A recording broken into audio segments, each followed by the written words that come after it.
Hello, I get a lot of questions from viewers who are wondering about arranger keyboards like this one. This is the Yamaha PSR, also the GENOS, the KORG PA series, Roland Go keys and so on. And there seems to be some confusion about what they actually are, who they are for, and why you might want one over a synthesizer or a digital piano. So in this video, I'll break it down for you once and for all.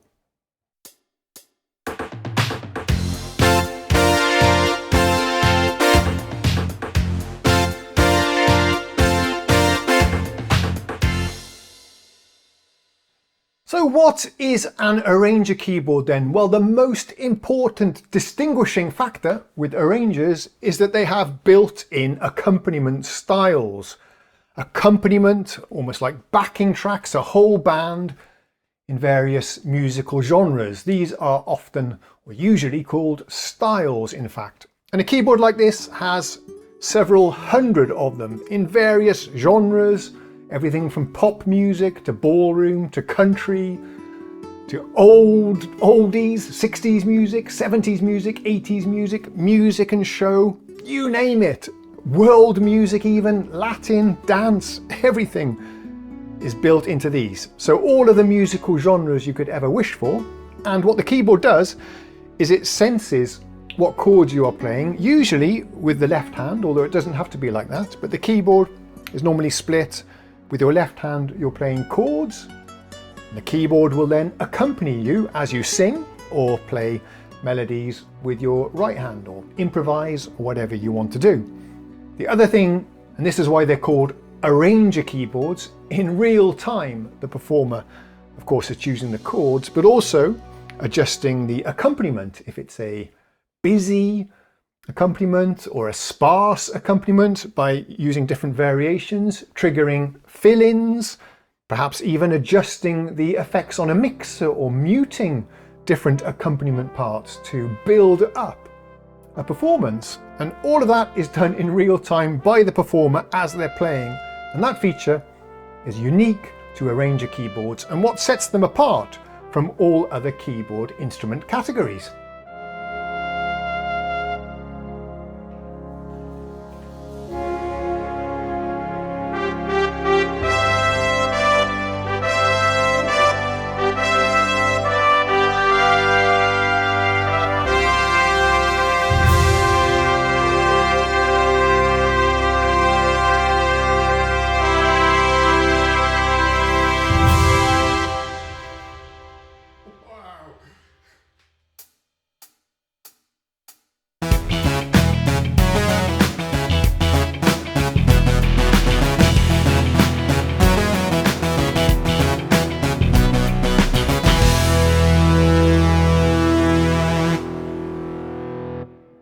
Let's talk about the physical attributes and the features that arranger keyboards typically have, and this can vary a little bit, but we'll try and generalize here.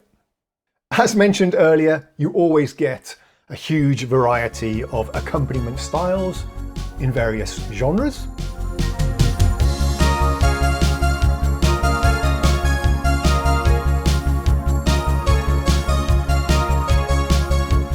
They typically also have a huge palette of sounds, everything from orchestral sounds, acoustic sounds, of course pianos, but even saxophones, flutes, well I guess they're orchestral sounds as well, but electric guitars, acoustic guitars, electric pianos, organs, well basically every single instrument you can think of is usually on board these arranger keyboards, and often on the flagship models in the highest possible quality. The sound quality and the sampling of the saxophone sounds, for example, on arranger keyboards like the GENOS 2, far superior to anything you get on a synthesizer.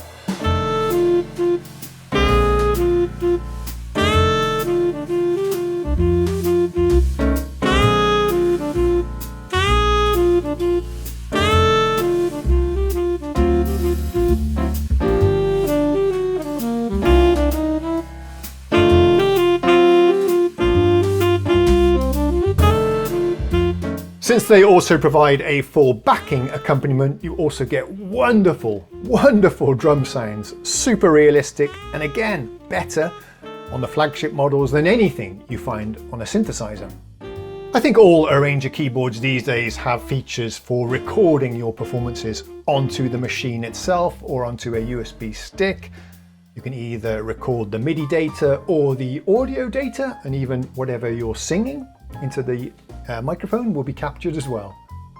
Also typical is that you get some really nice performance features, for example, for saving the settings for your favorite songs. So with just a couple of button presses, you can call up the verse for a song or the chorus, or change the instruments that you're playing with the right hand. Really nice. And then you can arrange those registration memories into set lists or playlists so you can easily recall them on the gig. Really nice features that you don't see so well implemented on synthesizers, I think.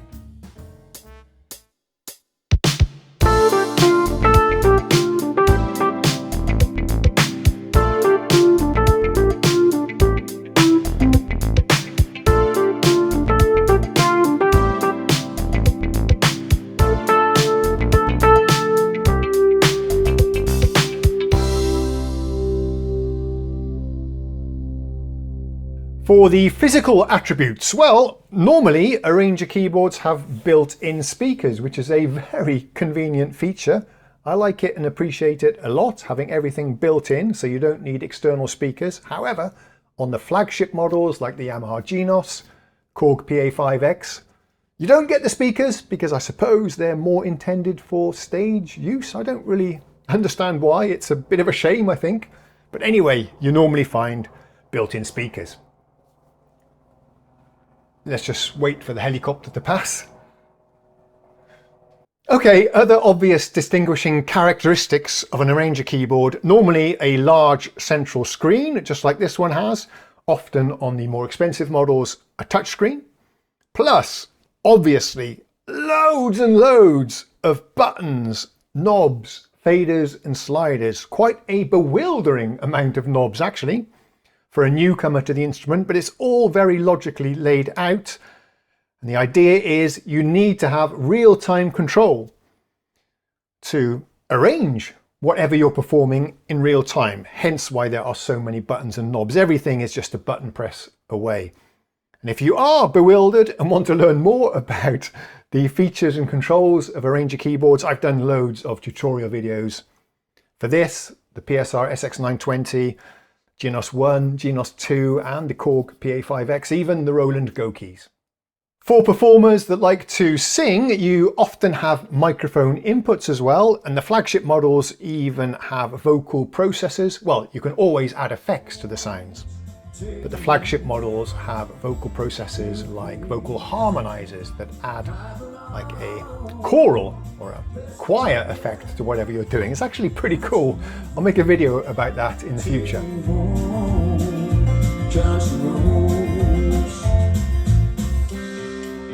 Let love flow like a mountain stream, or let love go through the smallest of dreams, or let it out show. You know what I mean, that's the season.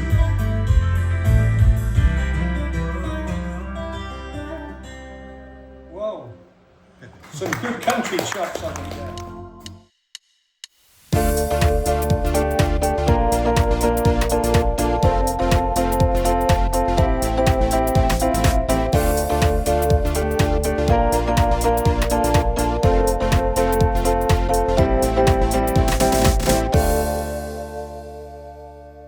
So the history of arranger keyboards is pretty long actually, and it dates back to the 60s and the 70s, probably the 70s I would say, when many households in the UK particularly and in Europe typically had a home organ, you know, a dual manual organ, and they started to add accompaniment features to those in the 70s, starting with basic drum machines, but then added other instruments as well. And it was quite a thing. I remember back in the 80s, I had relatives in the UK who would, after dinner on a Sunday evening, perform for their family. Yes, father would play on the Versi organ or the Orla or the Hammond or whatever it might be. and perform for the family. Yes, this was before the days of YouTube and TikTok. But those were big, bulky and very expensive machines, and they eventually evolved into the more compact arranger keyboards like this one that we know and love today. So some of the very early models were by Bontempi. Yeah, there's a name you might recognize from the 70s, Yamaha PSR. I wonder what PSR stands for. I should ask my friends there one time. Yeah, they were very early in the game as well. KORG, ROLAND used to be huge on arranger keyboards, but they still have a little foot in that market with the Go keys. Technics, some of you might remember from the 90s, were very popular as well on the arranger keyboards. And of course, most of you are familiar these days with the Tyros, the flagship models from Yamaha, which have now been replaced by the GENOS and the GENOS 2. There's also a brand called Ketron, although I have never actually come across their arrangers. But I want you to be aware of that brand because many people rave about them. I see it all the time in the comments.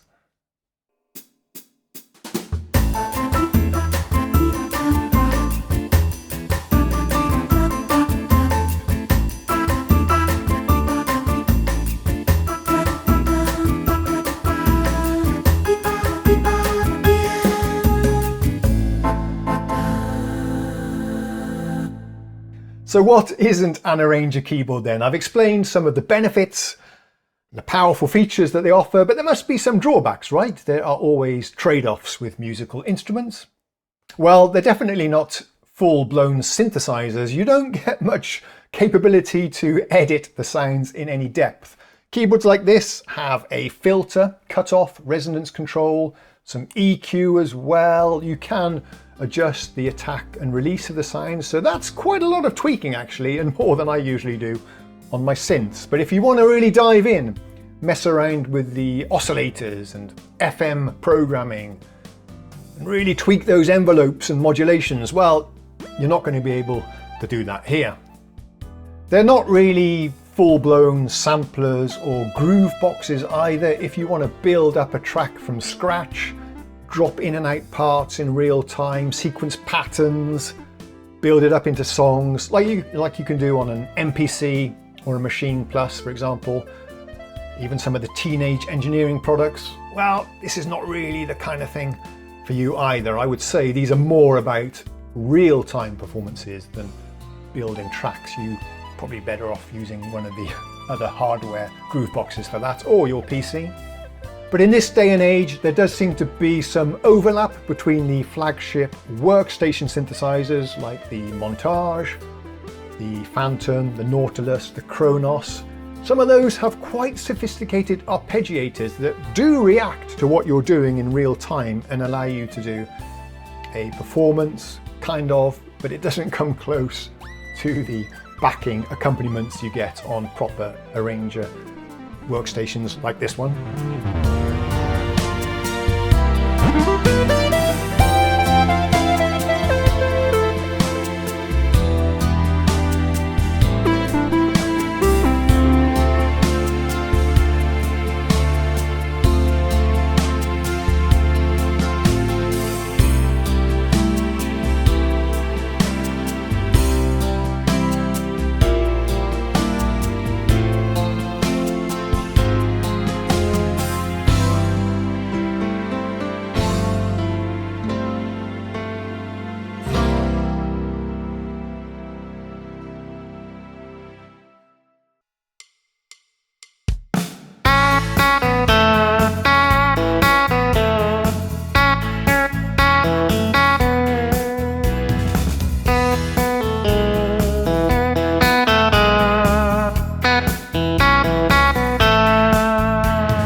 Let me give you some examples then of arranger keyboards. We have, starting with the budget stuff, we have the Roland Go keys, which I've reviewed on the channel here. Very impressive bit of kit, as is the KORG i3, coming in at just a few $100, well, maybe $400 or $500, but a really good value for money and great entry-level arranger keyboards. Stepping up a little bit, we have the Yamaha S series keyboards, E series PSRs, the SX 900, 920s, SX720, SX600, loads of them. It's hard to keep up with Yamaha's product line, but they have a range of keyboards for every price range. This particular one is the flagship in the PSR series. Stepping up from this, you get into the territory of the Yamaha GENOS, which has recently been replaced with the GENOS 2, which has all of the bells and whistles, slightly bigger keyboard, no speakers, but many more styles, many more sounds on board. It really is an amazing instrument. I've done a review of that one as well. From KORG, we have the PA series. I've reviewed their flagship model, the PA5X, an incredible bit of kit. Watch that video if you want to find out more.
Who are these for then? What is the market? Who is buying these things? And by the way, I have heard rumors that the arranger segment globally is a much bigger market than pro audio, like your synthesizers, digital pianos and so on. Arranger keyboards are hugely popular.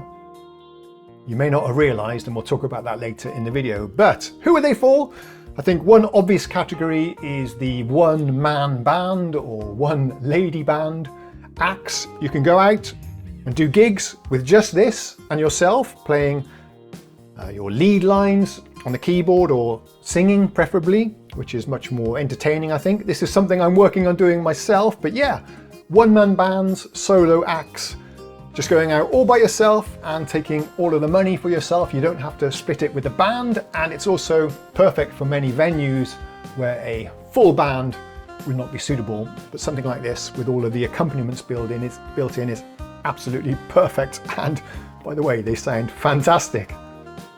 You could expand it perhaps and have a duo setting, someone playing the keyboards and a vocalist playing guitar and singing, for example. That's another popular configuration I've seen in many bars, especially down in the Mediterranean. You see guys and girls performing on these all over the place.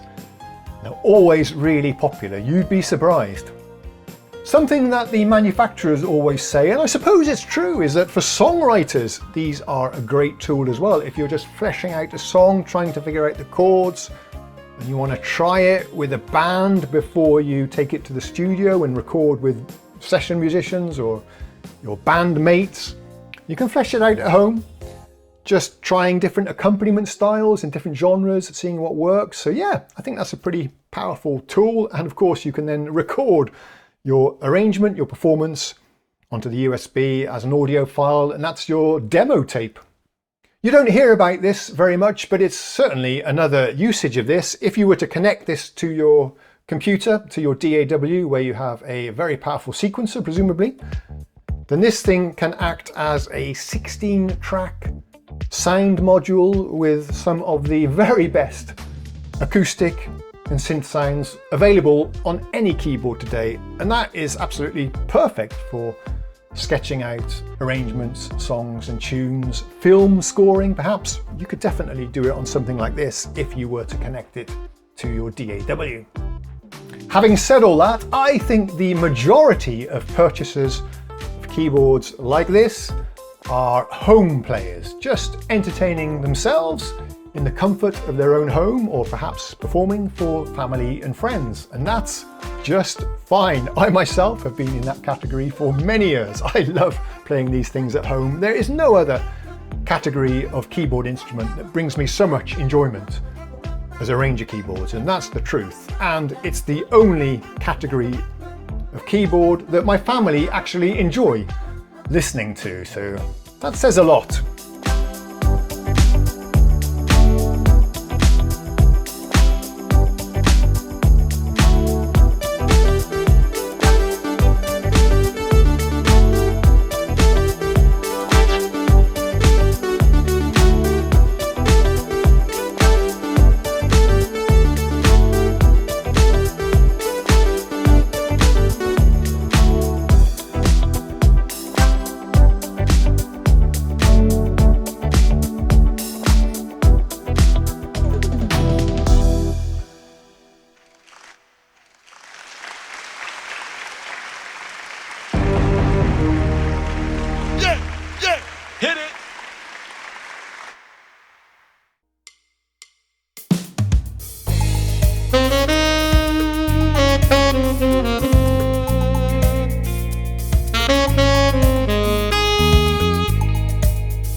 So the reason that keyboards like this are filled with world sounds and lots of styles and genres that you might not be familiar with here in the Western world. But these keyboards are immensely popular all around the world, less so in the USA apparently, which is surprising, but there you go. But here in Europe, massively popular, in the UK, massively popular, but even in Eastern Europe, in the Balkans, in the Middle East, in India, lots of Indian guys watch my arranger keyboard videos, Philippines, Singapore, highly represented as well. So yeah, very, very popular all around the world, but not so much in the US, strangely enough. In fact, the manufacturers even make special edition versions of these keyboards with the focus on Oriental, Middle Eastern and Eastern Europe sounds where these instruments are most popular. They even have these special tunings so you can play appropriately as you're doing the melodies. I think it's fair to say that these do typically appeal to an older demographic. That's the feeling I get by reading forum posts dedicated to arranger keyboards or watching performances on YouTube. Also listening to some of the styles and the genres that YAMAHA, KORG have decided to include on their keyboards. Certainly a lot of 50s, 60s ballroom stuff as well.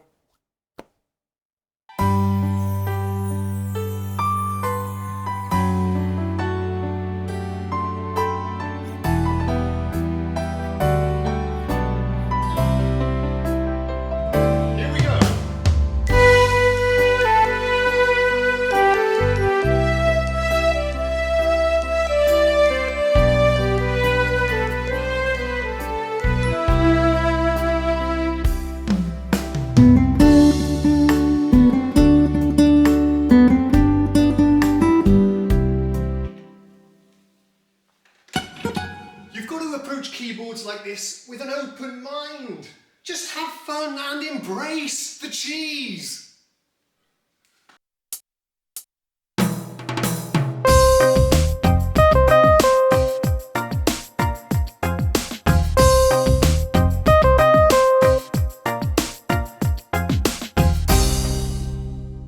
Misconceptions, that's hard to say, and myths then. Well, arranger keyboards are expensive, that's one myth, and that's actually very true for the flagship models. A GENOS 2 or PA5X is going to cost you maybe $4,000, but thinking about it, it's not that much more expensive than a flagship synthesizer either, or a boutique synth from Moog, for example, that does much less than an arranger keyboard does. Yeah, I'm going to get hate for that in the comments, but never mind. You can pay much more than that, double that, for a mini Moog that you can only play one note at a time on. Yeah, go ahead and roast me in the comments.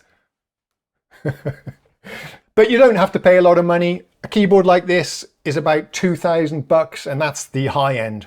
There are Arranger keyboards for every budget. And as you go down to models like the PSR SX600, I think they're about $800. Fantastic value for money. And over there in the other room, I have my DGX670, which is a 88 key weighted piano action Arranger keyboard, about $1,000. The best value keyboard on the market today, in my opinion.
Other misconceptions, they don't sound as good as synthesizers. This doesn't sound as good as a Phantom or a Montage. Well, I beg to disagree. I've listened to some of the acoustic sounds in particular, and they're far superior. The acoustic guitar sounds, the orchestral sounds, the saxophone sounds, far superior to what you get on the Montage, for example.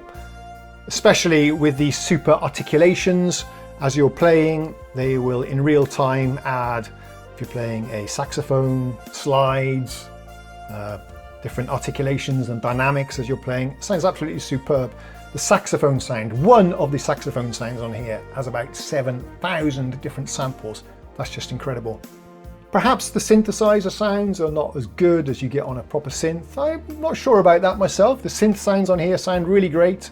And you can layer up to 4 of them together as well at the same time, which is impressive.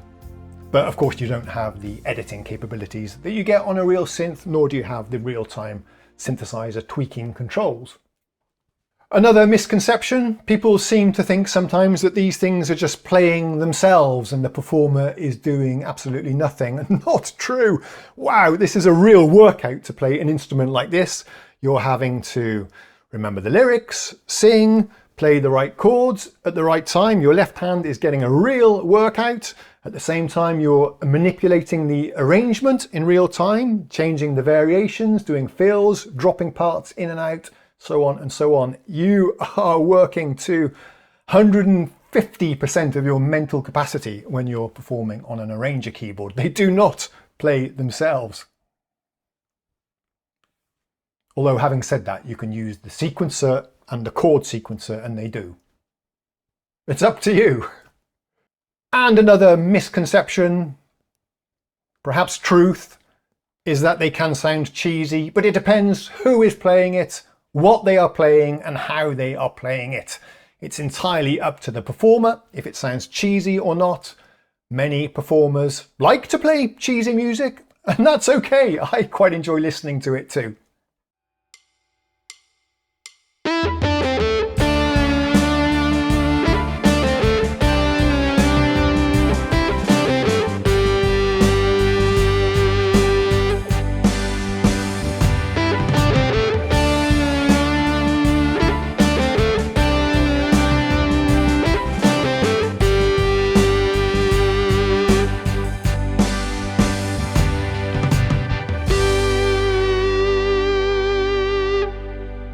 So there you go, that's my high-level overview of what Arranger keyboards are and why you might want one.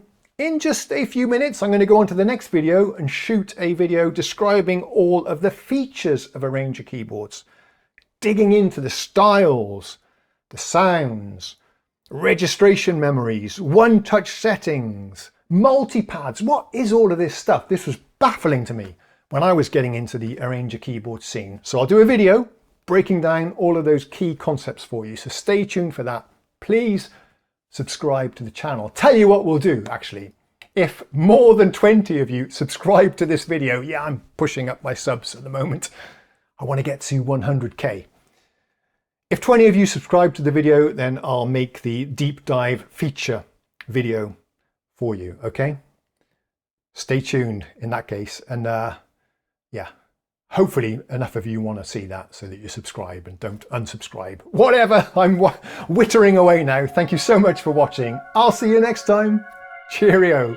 And enjoy your Arranger keyboards as much as I do.